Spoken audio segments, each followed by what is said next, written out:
बृहन मुंबई महानगर पालिका का चुनाव 2017 परिसीमन के अनुसार ही होगा, न कि 2022 के। और इसी के अनुसार जो है चुनाव आयोग ने कहा है कि 4 हफ्ते में इसकी रिपोर्ट दी जाए। इसी मुद्दे पे हम बात करेंगे भारतीय जनता पार्टी के नेता विनोद मिश्रा जी से, जो पूर्व नगर सेवक भी रहे हैं। सर, मैं आपसे जानना चाहूंगा कि जिस तरह से परिसीमन की बात की जा रही थी और इसे लेकर के राजनीतिक गलियारों में काफी चर्चाएं थी कि 2022 का परिसीमन के तहत चुनाव हो, लेकिन चुनाव आयोग ने 2017 को ही मान्य किया है। क्या कहना चाहेंगे? जैसा कि माननीय सर्वोच्च न्यायालय ने आदेश दिया है कि 4 हफ्ते में रिपोर्ट सबमिट करना है, और इससे पहले जब 6 मई को 6 मई को आदेश आया माननीय सर्वोच्च न्यायालय का, तुरंत महाराष्ट्र की सरकार ने उस दिशा में ओबीसी आरक्षण के साथ में होना चाहिए, इस दिशा में पहल किया।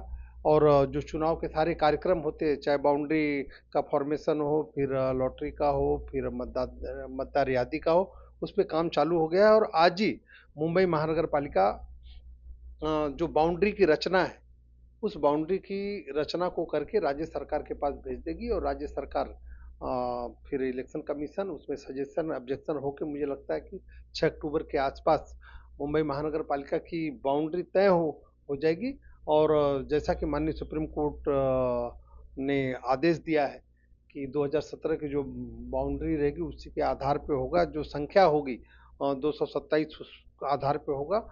तो मुझे नहीं लगता कि कोई मेजर उसमें फेरबदल है। कहाँ पे जो अति आवश्यक होगा, जो भौगोलिक दृष्टि से अति आवश्यक होगा, मुझे लगता है वहीं पे हुआ होगा, बाकी ऐसा कुछ होगा नहीं। 2000 देखा जाए तो 27% ओबीसी आरक्षण होने की बात कही जा रही है इस बार। क्या कहना चाहेंगे? और दूसरी चीज की एशिया की सबसे धनी महानगर पालिका का चुनाव है और इसमें 27% ओबीसी की बात कही जा रही है कि देनदारी होगी इस बार। इससे पहले भी मुंबई महानगर पालिका का 27% ओबीसी को आरक्षण था। जैसा कि माननीय मोदी जी की सरकार, माननीय देवेंद्र फडणवीस जी की सरकार, और माननीय देवेंद्र फडणवीस जी खुद सर्व समाज को लेकर के आगे चलते हैं, चाहे शोषित हो, पीड़ित हो, वंचित हो, ओबीसी हो, हर वर्ग के लोगों के लिए काम करते हैं। और उसी दिशा में सुप्रीम कोर्ट ने भी जो 27% का आरक्षण था मुंबई महानगर पालिका के लिए मंजूर कर दिया है। और ये तो कभी का हो जाता, क्योंकि जो इंपेरिकल जो डेटा सुप्रीम कोर्ट में सबमिट करना था ओबीसी के बारे में कि कितने ओबीसी है, उसका जो सूक्ष्म डेटा देना था, वो उद्धव जी की सरकार देने में फेल हो गई, जिसकी वजह से ओबीसी का आरक्षण गया। और मुंबई महानगर पालिका या महाराष्ट्र के और महानगर पालिका, जो अन्य महानगर पालिका है, वहां पर एडमिनिस्ट्रेटर बिठाने का पाप उद्धव जी की सरकार ने किया, और जिसका भुगतान मुंबई की जनता और महाराष्ट्र की जनता कर रही है।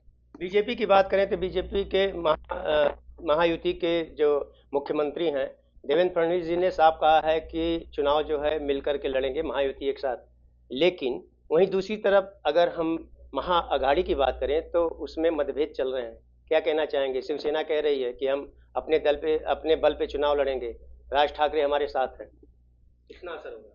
देखिए, दो मत है ही नहीं भारतीय जनता पार्टी के नेतृत्व में, और माननीय मुख्यमंत्री देवेंद्र फडणवीस जी के नेतृत्व में शिवसेना, राष्ट्रवादी, ये सब हम लोग साथ में मिल करके चुनाव लड़ेंगे।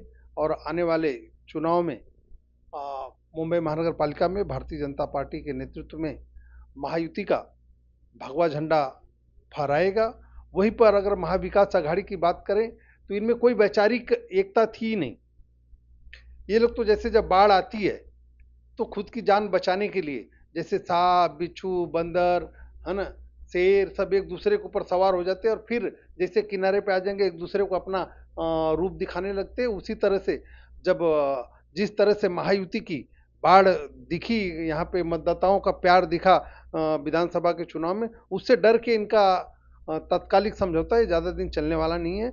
और मुंबई की जनता भी पहचान चुकी। मैं तो बार बार बोलता हूँ कि ये जो महानगर पालिका का चुनाव है, वो उद्धव ठाकरे जी या महाविकास आघाड़ी सरकार का जो कोविड का भ्रष्टाचार है, या 25 साल का मुंबई महानगर पालिका का भ्रष्टाचार है, उससे लड़ाई मुंबई की जनता, महाराष्ट्र की जनता लड़ेगी। साथ में महायुति के हम सभी घटक के कार्यकर्ता और नेता रहेंगे।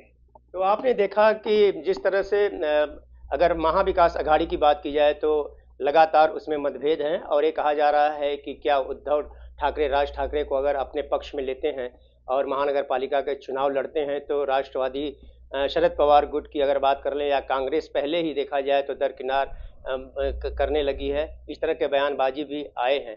लेकिन अगर महायुति की बात करें, जो सत्ता पे काबिज भी है, इसके जो मुख्यमंत्री देवेंद्र फडणवीस हैं, उन्होंने साफ पिछले दिनों कहा था कि महायुति जो है महानगर पालिका या निकाय चुनाव मिल करके लड़ेगी। अब देखने की बात यह होगी कि क्या महाविकास अघाड़ी एक साथ आती है कि उसमें फूट होता है। ऑन टीवी न्यूज के लिए कैमरामैन आशीष के साथ हरीश तिवारी।